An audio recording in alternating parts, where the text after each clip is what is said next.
Good morning, everyone. This is Amanda Castillo with the Rio Rancho Regional Chamber of Commerce.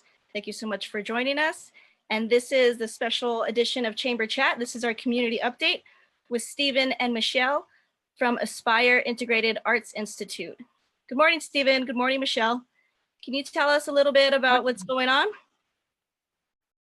Hey, Amanda. Thanks for bringing this in. Appreciate it.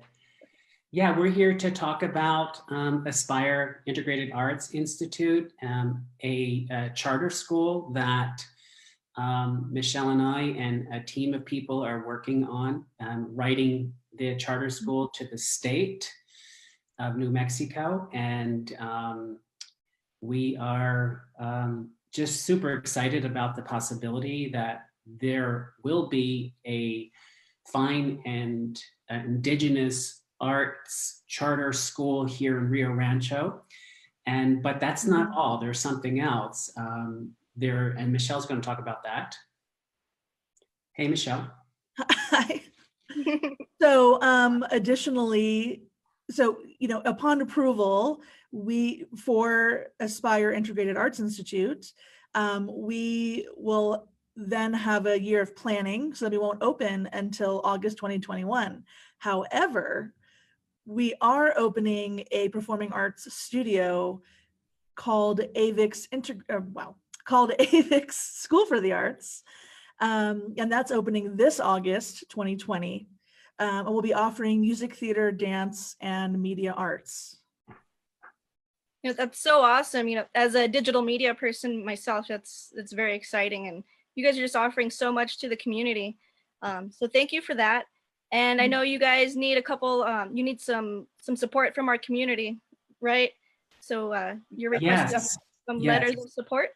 Okay. Exactly. So the state requires, as part of the application process, they require that, that we prove that the community desires to have the type of school, the one that we're planning to do.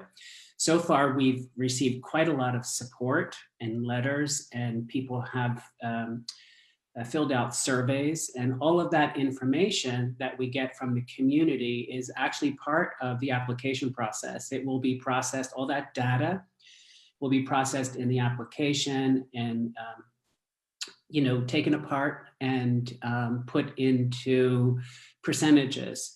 So we still would love for to receive more feedback regarding this, middle school and high school education alternative here in Rio Rancho. Amanda, would it be possible to put the links up on Facebook so that those surveys, people could just go to the Chamber's website and complete a survey from there? Absolutely. Right after we're done with this live feed, I'll make sure to get those surveys and the links. And I'll go ahead and attach that on our website too, on the homepage at rrrcc.org. That'll be great, yeah, because like I said, it's really important. So we don't want to create a school that people don't want, or people don't desire to send their kids to. But once everybody learns exactly about the school and learns about our mission and our model, our education model, I know people are going to love to support it. And this is why when you take the survey, you're going to learn a little bit more about the school. Yeah, it sounds great. I'm really excited for you guys. I know you guys have been doing a lot of hard work. So, hopefully things continue to truck on. Yeah, we have a great... Stephen, do you want to share a little bit? I'm sorry? Do you want to share a little bit about the blended model? Me? Yeah. Do you want to talk a little bit about the blended model? So it's a blended education model, which means part is live, that you are actually, coming to school every day, and then you have your online curriculum, and then your art classes are live with live teachers. But another really interesting component of this model is that every student is assigned a, we call them an enrichment life coach teacher. And this is a person, a qualified life coach who actually goes around and is supportive to the students on their roster. So they're there with the kids every day. So, making sure that the kids are appreciated, encouraged, seen, heard. And so it's not just an online curriculum. It is augmented with these life coach teachers as well as our art teachers. We're really excited about this model. I started this model once in Denver, and it was very successful. And I really look forward to be able to offer it here in Rio Rancho. The great part about the online curriculum is that a lot of kids can move at their own pace through the curriculum. So some are going to take more time to get through a particular subject. And we allow them to be able to process through that curriculum at the speed that they need to, make sure, of course, that they're working every day. We're not just going to let them be lumps on logs and not do anything. Yeah, absolutely. So that's really, it's really good. And on the other side of that spectrum, we have kids who whiz through the curriculum and, graduate high school at 16 years old, or graduate high school with an associate's degree because they had so much extra time to be able to devote to other areas of their education. So it's very flexible. And then kids can also, because all these kids are going to be studying an art form. It could be a classical art form. It could be an indigenous art form. Yes, it could be a media art form. So there's lots of possibilities, and the integrated curriculum is one that actually connects and makes points of connection between learning the skill set of the art form and the academics that they're working on. So integration means they're building connections in the minds of the kids. So at one point they have something that they're working on, a skill set, and then they connect that over into the academics. And what that causes, it causes the kids to have a more sort of tangible educational experience, that it's not just like a talking head, or I have to remember this for a test. It's more like they take it in and they're able to really process that information. And thus, once they graduate, they become the people who are problem solvers and critical thinkers. And we also want our graduates to become artists, not only to be able to have a skill set in an art, but to be also one who appreciates and supports the arts.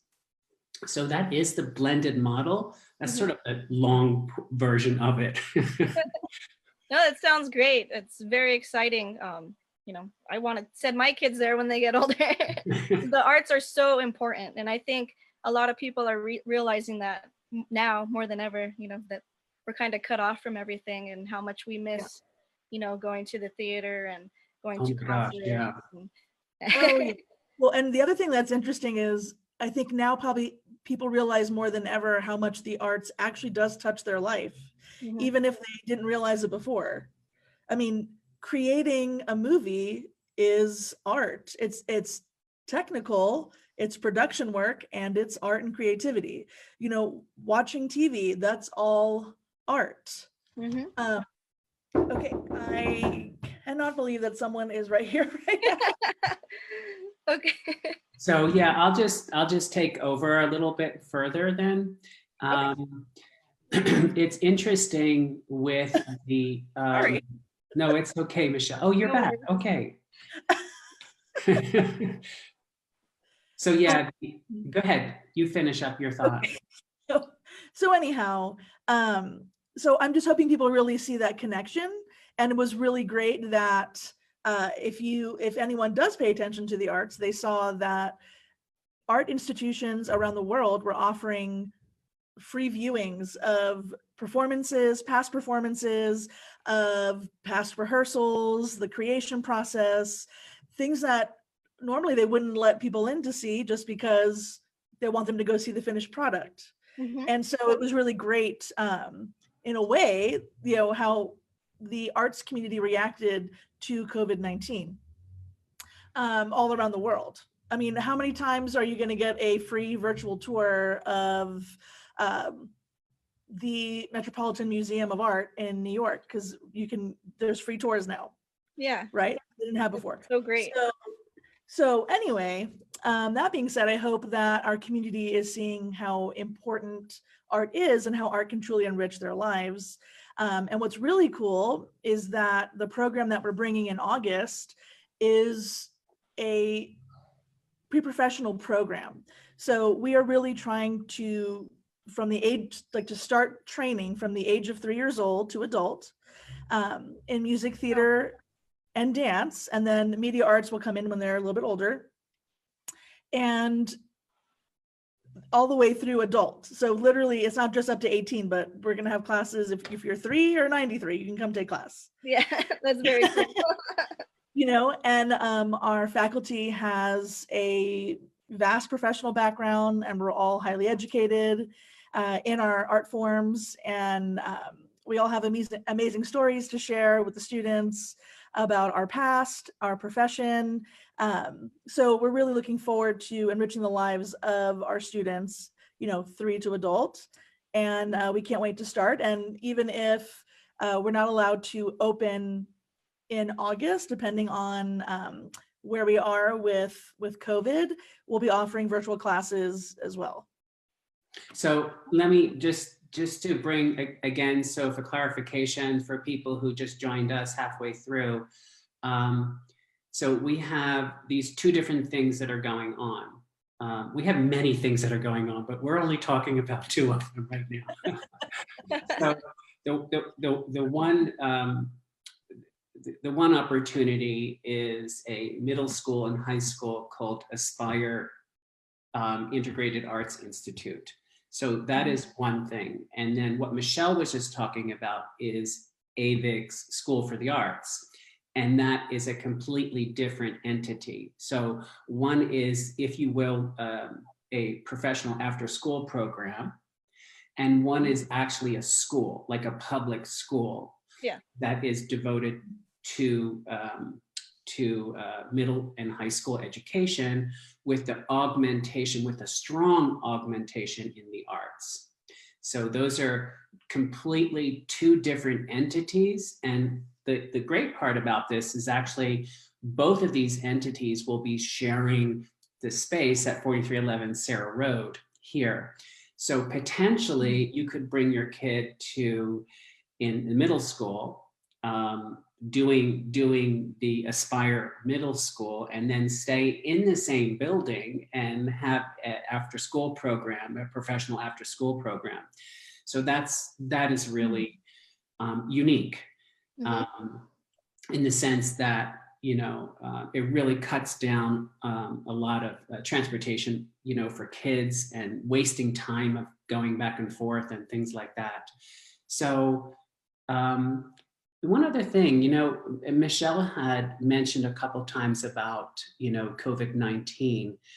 And interestingly, when the applicant team first started writing the application, that was before COVID-19 actually hit. And we were concerned about how I know people have a bias towards online education. And I think through this, you know, COVID-19 pandemic, I think people have reapproached that bias of online education, and which I feel is a good thing for us, because people see the advantages that online education offer. What's the thing is, though, that we actually have the online curriculum, but we have support staff there live to work with kids as well. So it's not just, oh, here's your computer, here's the curriculum, good luck, Yeah. So we have a lot of support staff in place to sort of upgrade that experience for the kids, if you will, and make it more exciting, more interesting, So yeah. Well, that sounds great, because I know, online classes are a great idea until you have a question and your teacher takes 2 or 3 days to get back to you. So, with that support system in place, I think, that should work very well for you guys. Yeah, exactly. Oh yeah. The life coaches are pretty amazing because they fill the gaps and they really try to pay attention and capture every need of each student so that no one slips through the cracks. So it's really important to us. We know as artists that, I can tell you with my experience, I felt like I was a late bloomer, but in a way it was because I wasn't being taught the way I learn. And now we have the opportunity to actually give individual focus to each one of our students so that, excuse me, so that they can thrive and that they feel heard, like Stephen said before. I know for me, I would have loved to have had an academic experience like this. And I will tell you, my teachers in the past who allowed me to, for example, move around the room. I'm a mover. I was a former dancer. So, being able to move around the room helped me focus more. Not having to sit in a desk for 8 hours was great. Then I had the other teachers that were more traditional, and that class was harder for me, So to be able to offer a flexible learning model, I think is really a blessing for any person who can be involved in our school, whether it's the parent or the student. And even for the teachers, it's in a way, it's like, this is what we always wish we had, so it's kind of exciting. And there's, if the traditional high school is working for you, then that's great, then there's no need to look for anything else. But if it's not working for you, then there's another option there, for kids to be able to have a completely different approach to education. And we learned in the past also that our at-risk population works really well in this environment, as well as the gifted and talented. So we really serve 2 different spectrums of people in this model very well. So I know a lot of from the past, a lot of our at-risk population was able to really thrive in learning a skill set, an art form and a skill set. It gave them an opportunity to really sort of own something and to develop it and to say, hey, this is mine and no one can take this away from me. And that was just a really good experience, because I know a lot of in the past, doing this in Denver, when we also served in the same model and having at-risk kids involved in the model, they really appreciated the life coaches. They appreciated learning an art form. And it was very motivational and inspirational for them, and just gave them just a better feeling about themselves, being that they felt accomplished and energized. And that's a big deal, to be able to do that and to offer that for a kid who may feel a little at a disadvantage, where they are in their life right now, or their situation, or whatever it may be. And it helps the kids to develop that attitude, like, I'm not a victim. I can excel. I can create my own world, and I can excel in that. And that's a great thing to offer a kid. We know that so many of our students, so many of our kids need to feel that sense of they're not a victim of their situation, but they need to be able to have a certain level of ownership in their life. And that's what the art form does for them. Yeah, that sounds great. You guys are obviously so passionate about what you're doing. So, congratulations on all the success you've had so far. And I wish you continued success, and hopefully we can get you guys locked in on that charter school. Yeah. So again, I'm gonna Yes, we certainly hope. again, I'm gonna patch in the link into the comments. So please, everyone, if you have a little bit of time, there's some surveys, some forms to fill out. Let's get this very important charter school certified to serve the Rio Rancho and Albuquerque area. So Michelle, Stephen, thank you guys so very much for joining us. I appreciate your time. And thank you guys for watching. Have a wonderful day. Bye, Amanda. Thanks. Bye. Thank you for having us.